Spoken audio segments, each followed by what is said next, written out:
आपण उस्मानाबाद शहरामध्ये मदिना चौकामध्ये आलेलो आहोत। या ठिकाणी होमगार्डचे एक बूथ आहे आणि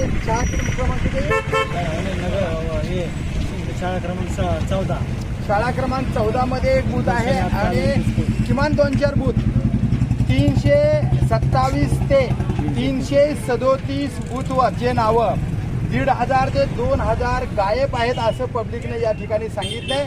या ठिकाणी जबाबदार असणारे भारतीय नॅशनल काँग्रेस पार्टीचे जिल्हा कार्याध्यक्ष खलील सर या ठिकाणी तात्काळ उपलब्ध झाले आणि म्हणून आज आम्ही त्यांना विचारणार आहेत की बाबा हे नावं गायब झालेत, उद्या नगरपालिकेचं कसं होणार आहे, उद्या आमदारकीचं कसं होणार आहे, या विषयावर हे नावं नेमकं गेले कुठं, गायब का झाले आणि मुस्लिम एरियातलीच गेले अशा पद्धतीचा आरोप इथे एका समाजसेवकाने केला आणि कार्यकर्त्याने सांगितले सर नेमकं ही नावं कुठे गेले। नगर परिषदेच्या अंतिम यादीमध्ये समाविष्ट आहेत। ही नावं मागील 2 वर्ष तयार केलेल्या अंतिम मतदार यादी विधानसभेच्या 242 विधानसभा मतदारसंघाच्या यादीमध्ये ही नावं आहेत। परंतु लोकसभेच्या यादीच्या अनुषंगाने जर विचार केला तर ही सगळी नावं जी आहेत की मतदार यादीमध्ये तर आहेत, परंतु बऱ्याच नावावरती डिलीट म्हणून असा शिक्का मारला गेलेला आहे एक।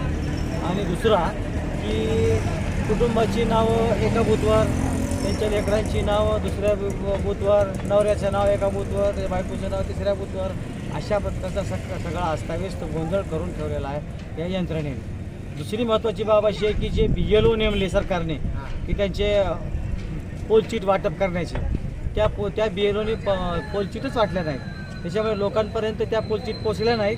त्याच्यामुळे हा मतदानाला येण्याचा म्हणजे लोक येतात बूथवरती पण नाव शोधत राहतात, त्यांना नावच भेटत नाही आणि बरेच लोक ह्या मतदानापासून वंचित राहणार आहेत आणि वंचित राहिल्यामुळे मतदानाचा टक्का घसरणार, नक्कीच घसरणार आहे। सर डिलीट नाव लावलेले आहे, डिलीट याचा अर्थ माणूस मयत झालेला असेल किंवा इथून मतदार यादीमधून नाव कमी झालेलं आहे, हे करेक्ट आहे।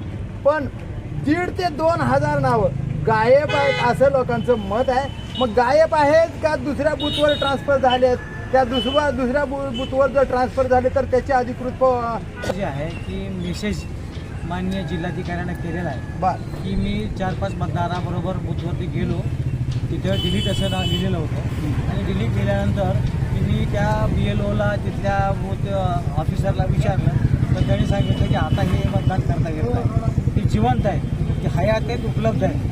परंतु भारतीय जनता पक्ष, मोदी सरकार आणि मोदी सरकारची जी यंत्रणा आहे, मोदी जिल्हाधिकारी असतील किंवा रिटर्निंग ऑफिसर जे मतदान अधिकारी आहेत, त्या सगळ्यांनी मिळून हा कुटील नाव रचलेला आहे की जेणेकरून अल्पसंख्याकांची मतं ही भारतीय जनता पक्षाच्या विरोधामध्ये होणार आहेत आणि म्हणून त्यांची नावं असता कामा नये अशा प्रकारची नावं त्यांनी डिलीट करण्याचा घाट घातला। एकीकडे जिल्हाधिकाऱ्यांना देशामध्ये प्रथम क्रमांकाचं पारितोषिक मिळतं की त्यांनी 21 वर्षाच्या म्हणजे 18 वर्षापेक्षा जास्त जे तरुण आहेत त्यांचं कॉलेज फिरून त्यांनी मतदानाची नोंदणी केली, परंतु एकीकडे डिलीटीकरण करण्यात आलं ते म्हणजे ते वगळण्यात आलेले आहेत, हे अनाकलनीय, हे समजण्याच्या बाहेरची गोष्ट आहे। मग हे निष्क्रिय निवडणूक अधिकाऱ्याचा कारभार वाटतो का तुम्हाला? निष्क्रिय म्हणता येणार नाही, जाणीवपूर्वक नावं वगळलेले आहेत। हा मुस्लिम समाजाच्या विरुद्ध खेळलेला एक कुठली डाव आहे असं माझा स्पष्ट आरोप आहे आणि हे तात्काळ जर पुन्हा या लोकांची नावं नाही घातली तर त्याच्या विरोधामध्ये आम्ही नंतर आंदोलन केल्याशिवाय राहणार नाही अशा प्रकारचा माझा मतदार एक सुजाण मतदार म्हणून, एक नागरिक म्हणून, या भागाचा प्रतिनिधी म्हणून माझा त्यांना इशारा आहे। आता मुस्लिम बांधवांना ज्या उमेदवाराला निवडून द्यायचं त्याचाच टक्केवारी किमान 1,500 ते 2,000 कमी होणार आणि ह्याच्यात जर काय दगाफटका झाला तर नेमकं तुम्ही काय करणार?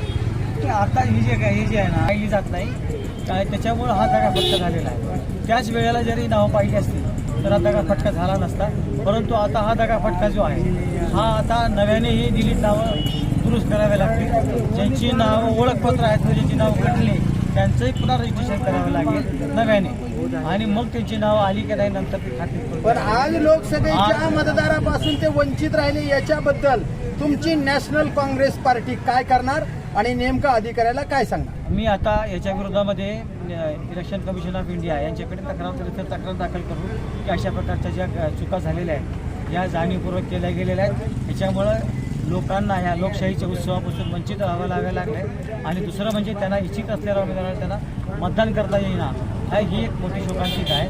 आम्ही इलेक्शन कमिशन ऑफ इंडियाकडे तक्रार दाखल करू काँग्रेस कमिटी. तर हे आहेत भारतीय नॅशनल काँग्रेस पार्टीचे उस्मानाबाद जिल्हा कार्याध्यक्ष आहेत. जर याच्यात चांगल्या पद्धतीनं काम नाही झालं तर निश्चितच आम्ही याच्या बाबतीमध्ये न्यायालयात दाद मागणार आहेत अशा पद्धतीनं त्यांनी सांगितलेलं आहे. पण आज मात्र 1,500 ते 2,000 लोक लोकसभेच्या मतदानापासून वंचित राहिलेत हे मात्र निश्चित.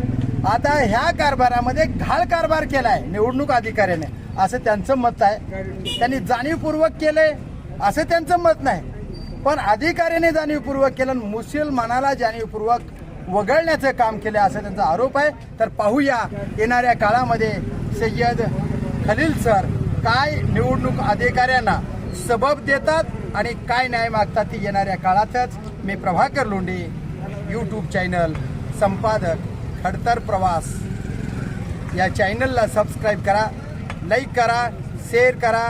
धन्यवाद उस्मानाबादकर, धन्यवाद धाराशिवकर.